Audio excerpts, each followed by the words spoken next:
around in my car. I wanna be a singer and a rock and roll star. I wanna be a doctor, that'd be cool. I wanna be in TV like Steve Poole.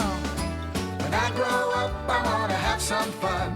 Work real hard and get my job done. Take a look around the world and see just what I wanna be. I wanna be an engineer and drive a train. I wanna be a scientist and use my brain. I wanna drive a truck on the open road, wheels rolling to deliver my load. I wanna be a farmer and milk a cow, grow some crops and ride my plow. I wanna play baseball 'cause I love to pitch. I just know I wanna be rich. When I grow up, I wanna have some fun. Work real hard and get my job done. Take a look around the world and see just what I wanna be. I wanna drive a cat and work in the dirt. I wanna be a nurse and help folks that are hurt. I wanna be a pilot high in the sky in a jet plane I'm gonna fly. I wanna be an astronaut and fly to Mars. I wanna be an astronomer and study the stars. I wanna fix cars when they get a dent. Heck, I wanna be the president. When I grow up, I wanna have some fun. Work real hard and get my job done. Take a look around the world and see just what I wanna be. When I grow up, I wanna have some fun. Work real hard and get my job done. Take a look around the world and see just what I wanna be. Just what I wanna be.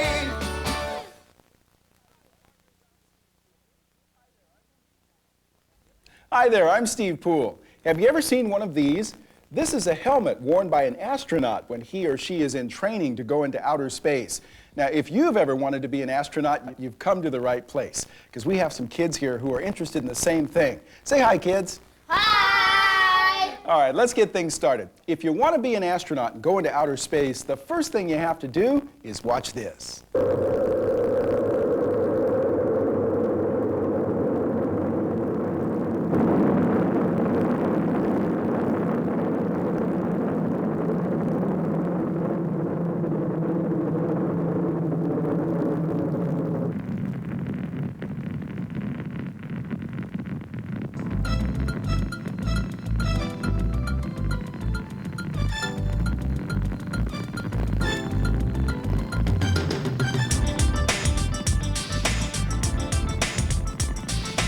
Space. It really is the final frontier. Everybody thinks about what it would be like to float along free of gravity, or maybe gaze down at the surface of the Earth from hundreds of miles above it. For most people, it is just a dream, but a select few get to be astronauts. And for them, going into space is more than a dream, it's very real.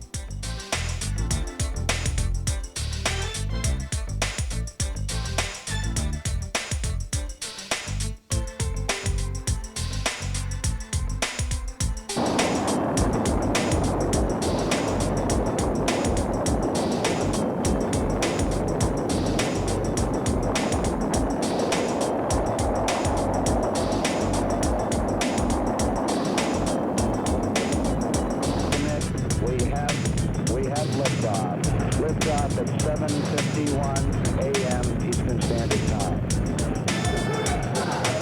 We have cleared the top. Charge clear. Astronauts come from all walks of life, different races and sexes, and many countries around the world. But they all have one thing in common. They all thought about it, even when they were kids.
Lots of people want to be astronauts, but very few ever actually get into the program, and even fewer go into space. It takes years of training and a certain amount of luck, but if you hang with it, you could end up just like Space Shuttle Commander John Creighton.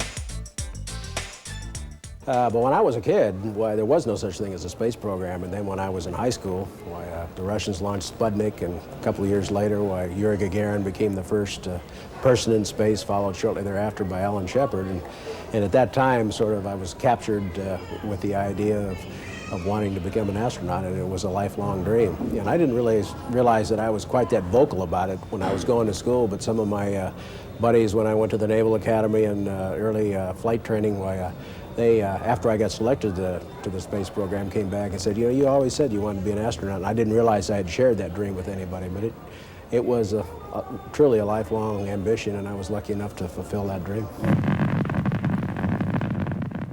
Yes, going into space can be a terrific career. So let's get started. And the best way to do that is to learn from others who have already taken the journey. Do you have to go to school to be an astronaut?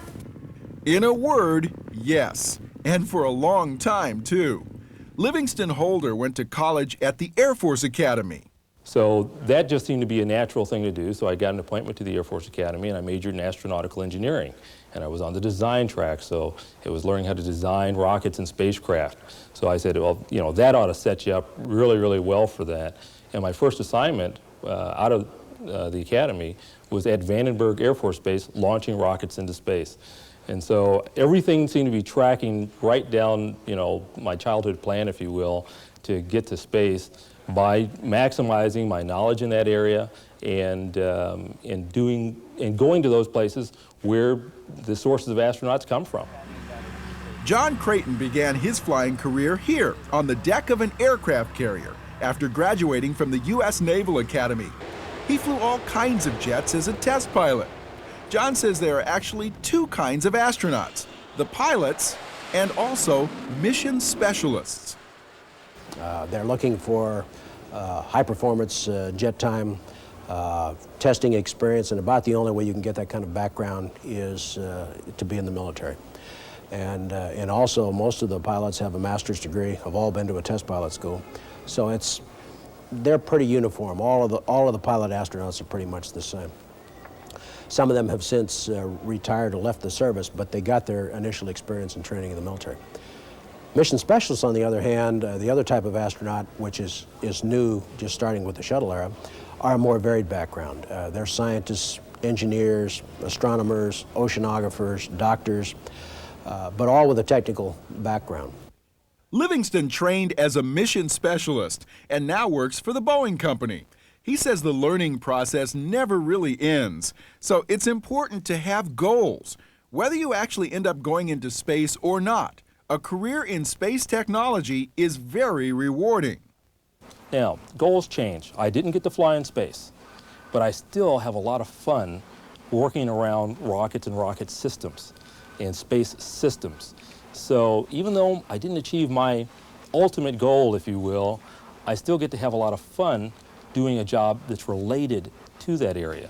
So pick what's fun first, figure out a goal that you want to achieve, and then work in that area to better yourself in that area. Have fun doing it. Although we're having more and more opportunity, and there have now been about 200 different Americans fly in space, still not an opportunity for a large number of people to become astronauts. So that if you want to become an astronaut and the only reason you took a particular course or a particular major in college was to become an astronaut, and then you don't make it, now you're stuck with something that you hate, you don't want to do that. You want to point your life in something that you're going to enjoy and do, and if you get selected for the astronaut program, why, you know, that's just sort of icing on the cake.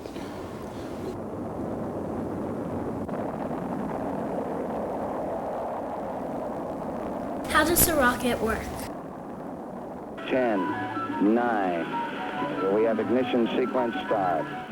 Space is all about rockets, and there's a lot of science involved in order to predict what a rocket is going to do and how to control it.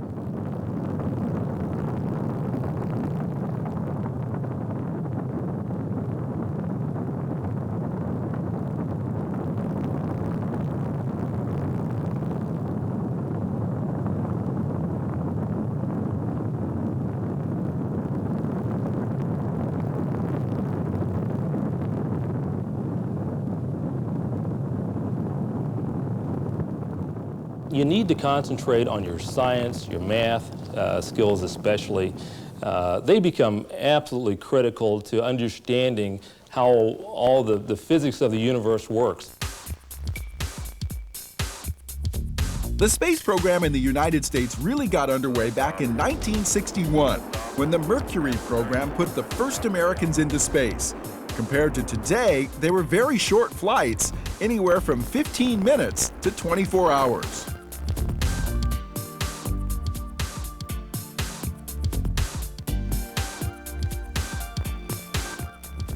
Soon, the Gemini program got underway. Its main purpose was to learn how to actually fly a space vehicle, to maneuver in orbit, to rendezvous and dock with another vehicle. All of these tasks were essential to the later Apollo missions to the moon. Project Gemini also demonstrated that astronauts could endure the conditions of weightlessness for the length of time necessary to go to the moon.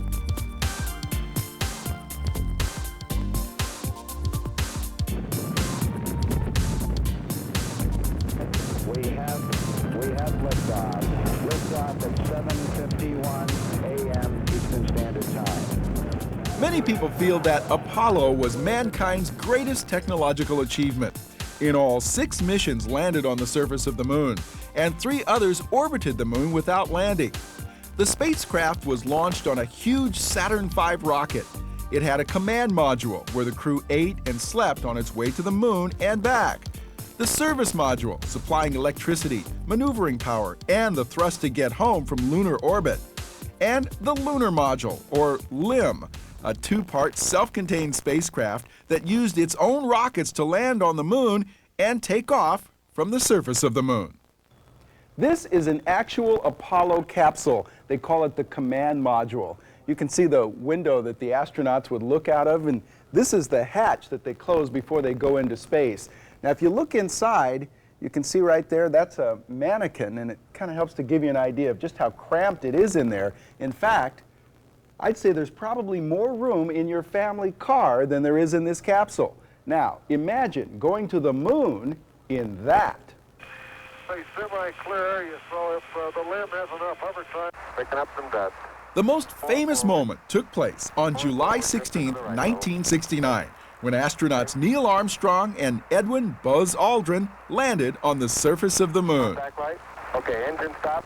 We copy you down, Eagle. Tranquility Base here. The Eagle has landed. Roger, Tranquility. We copy you on the ground. I'm at the foot of the ladder. The LIM footbeds are only depressed in the surface about 1 or 2 inches. I'm going to step off the LIM now.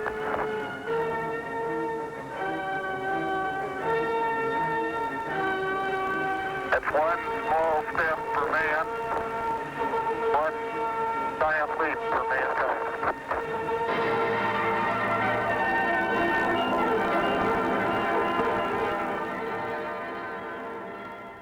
On 3 of the Apollo missions, the astronauts took along with them one of these. It's called a lunar rover, and while it may not look like much, each one cost $8 million to build. It's kind of like a dune buggy, and it's really cool. But mainly the astronauts got around on the moon's surface the old-fashioned way.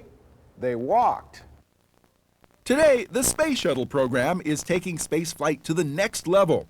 Each shuttle costs more than $2 billion. Now that's a lot of money, but many people feel the benefits outweigh the cost. What's it like to fly in space? Astronauts who have been in space say it is like nothing else they have ever experienced. John Creighton has flown in the front seat of a space shuttle from launch to landing. And guess what they wear underneath their spacesuits? You probably didn't realize it, but astronauts wear diapers underneath their pressure suit. And so on launch morning, I got back into my room and I unfolded these Pampers and I looked at them, and for the life of me, I couldn't remember whether the sticky tab went in the back or in the front. Probably not what you think a Space Shuttle commander is thinking about on launch morning. Once they are all suited up, it's time to get strapped into the shuttle.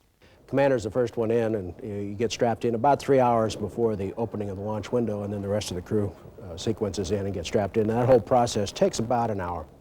And then they lock up the hatch and the closeout crew departs, and now it's just the crew out there by themselves with roughly 2 hours to go before the opening of the window.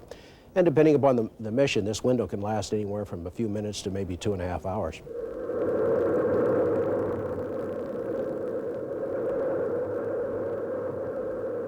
About the time you get down to 6, you can no longer hear the countdown, because by that time the main engines that are burning this liquid propellant in the external tank begin to light off, and then there's just a tremendous amount of rumble and vibration, and you can't believe that these 8 bolts are still holding you to the ground. You'd figure they'd rip them right out of the ground, but you haven't felt anything until they light those solid boosters. And when they light those at T0, blow the bolts explosively that hold you to the ground, and boom, it's just like a giant kick in the rear end as this tremendous stack of 4.5 million pounds begins to rise and lift off the ground.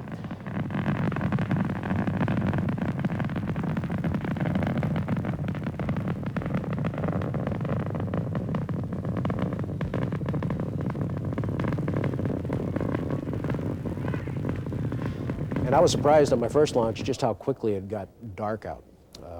It seemed like I looked outside to see if there was any debris coming off the external tank. I looked back inside and look at the instruments, look back outside, and the sky is dark. Happens at passing about 100,000 feet, and that happens pretty quickly. Well, 2 minutes, 11 seconds into launch, the solids have done their work, these 2 cylinders on either side of the orange external tank, and they separate off, parachutes are deployed, and they're recovered and used over again. Meanwhile, the main engines that are burning this liquid propellant in the external tank continue to burn. Once those solids separate, however, the ride smooths out. Acceleration drops off for a little while, then gradually builds back up again. And then you continue to climb and begin to pitch over. Initially, you're straight up and down, and you end up, when you get into orbit, level with the surface of the Earth. And at about 8 minutes and 30 seconds, while those engines shut down, and you're floating up in the straps, and if you undo your straps, well, you just come floating out of your seat. And so 8.5 minutes, you've gone from 0 to 18,500 miles an hour, and it's the ride of a lifetime. Of course, there is no gravity in space to hold you down, so you do float around. That can make it fun and a challenge to do the work and perform the experiments that astronauts do in space. Here we stand here, and we use our hands and talk, because our legs are supporting us here on Earth, and we've got both hands to talk or work or do whatever we want to do. In space, you're floating all over the place, so you have to grab hold of something to position yourself to keep from floating off. So we get real adept at using our feet, our legs, and our toes, not to walk and propel us anyplace, but to hold us. So we wiggle our toes in nooks and crannies to position ourselves so that it frees up both hands to be able to do useful work in space.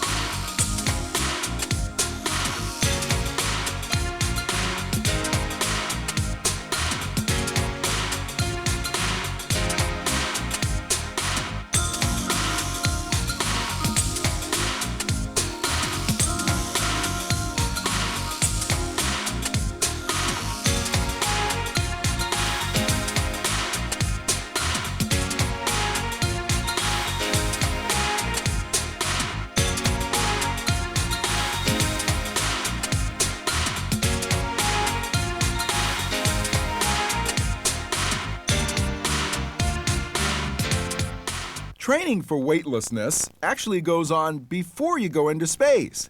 They do it underwater. If I'm in space and I have a ball and I push that ball to you, it goes without slowing down until you stop it. Underwater, if I have an object, even a massive object, and I push it towards you, the water resistance will slow it down very, very significantly. So you found that moving objects, especially large objects in water, did have a difference from being in space. And you might be surprised to know that the space shuttle does not fly like an airplane while it's in orbit. We lift off, and once we get up into space, we end up in a heads-down attitude or upside down. And that's actually the way we stay most of the time. And sometimes The pointy end of the shuttle is forward, and sometimes it's sideways, and sometimes we're actually flying backwards up there. There's no atmosphere, so there's no reason to have a streamlined shape there. Once you get into space, the shuttle or the orbiter could be any shape. Of course, you do eventually have to come down, and that involves a tricky process called re-entry. We flip the shuttle around backwards so that these engines, and actually, if you look at them here, these are the three main engines that you use to get on orbit. These little engines right here are the two that we actually use to get out of orbit, and they fire as we're going around this way, and they slow you down just enough that you begin to dip into the atmosphere halfway around the Earth. After we fire these engines for 3 or 4 minutes, then we flip around so that now the pointed end is now headed forward, and as we come around, we begin to dip into the atmosphere, and we plunge into the atmosphere at a very high angle of attack because the whole bottom of the shuttle is protected with special tiles that can withstand very high temperatures, up to 3,000 degrees. And as we plunge into the atmosphere, then we begin to do a series of turns to control how far away we are from our landing site. And we have a limited capability. We're a glider now. These engines, once they shut down, there is no more power. We're strictly a glider, and we come back in. Soon the shuttle is ready to touch down at a landing site in California or Florida. And when we fly our final approach into land, we are flying about 300 miles an hour, a little over. And we come down in, we fly right over our intended point of landing, pass out, come back around, line up at the end of the runway, and make a dive coming down at about 19 degrees. Normal airplane flies at 3 degrees, the airliner. We come down. It looks like you're coming straight down when you're looking out the window. And we start our landing flare about 2,000 feet above the ground, and we bleed off 100 knots and touch down. And I've done it 3 times, and it still amazes me that if we miss our touchdown point by more than a couple hundred feet, why we think we messed up the landing. It's really a precision. Considering you don't have any engines to help you out, it's amazing how accurate it all works out. Someday the space shuttle will be replaced by new technology, which will be less costly. It will go up and come down under its own power. Start and check engines, launch and flight. It's almost like science fiction, but it's real. And Livingston Holder, a former astronaut, is helping to design it. And what you see here is a design of the X-33 rocket, and Scott is able to manipulate this so that we can see different sides of it. It's got a space shuttle main engine in the center of the cluster there for its main propulsion, and around the side you see 8 RL-10s, which are smaller engines that'll help it land because it takes off and lands vertically. And what Scott can do is he can model this entire rocket system in the computer and keep track of how much it weighs, how well it performs, and we can transfer information from this file to another computer, and somebody else can concentrate on its aerodynamic characteristics. So it's a design tool. Is it dangerous? Accidents have occurred during the space program. 3 astronauts died during the testing of the Apollo program, and Apollo 13 nearly cost 3 more lives. They even made a movie about this flight, during which an oxygen tank exploded. But thanks to some very smart people and a lot of courage, all the astronauts made it back. Unfortunately, more astronauts died when the Space Shuttle Challenger blew up. John Creighton had many friends on that mission. It was a sad time. The whole fleet was grounded for about 3 years, and so nobody flew while we were trying to correct the problems that caused the Challenger disaster. And while we were down for that 3-year period of time, we tried to make a lot of changes, not just what caused the accident, but tried to make the overall vehicle safer. And we made literally hundreds of changes to the various components of the space shuttle to try and make it safer, but it will never be absolutely safe. More people probably are watching after your safety than the average guy. And so they calculated, I think, that my safety numbers were as good as anybody else. I was probably as likely to get hit by a car as I was to have some sort of incident in my training, because there were so many safety valves in the system to watch out for you. The next step in space is already underway, the International Space Station, which will enable men and women from many nations to live and work and perform vital experiments in space, for long periods of time. One of the benefits that overrides even the science that goes on is the fact that we've got several European nations. I believe the count is 13 European nations. We've got Japan, we've got Russia, all participating in the construction of this, space station with the United States. And it says that if we can, on a science or engineering or technical basis, work together, 100 miles above our planet, maybe there's hope for us to work together better on the surface of our planet. Spaceflight is one of the few areas where all nations come together as friends. John says it's because from space, all countries seem to blend together. There are no boundaries when you look down on the Earth, and there's nothing to stop if we, for example, in the United States are polluting our atmosphere and our streams and our oceans. There's nothing to stop that pollution from moving on and affecting our neighbors. And so you tend to, I think, take on more of a global perspective, and if you weren't an environmentalist before you went, you certainly come back that way. So to be an astronaut is to understand that space is very big and we are very small.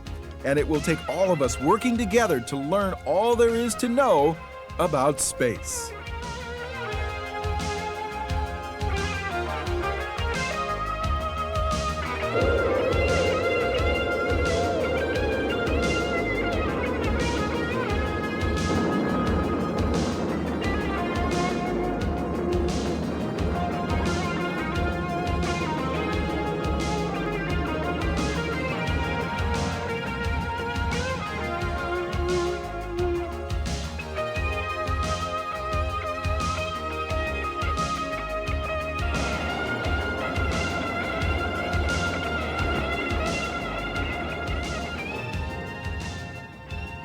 Well, that's about all we have time for. I hope you learned something. Remember, if you want to be an astronaut or anything else, you can be anything you want to be. So long. Bye.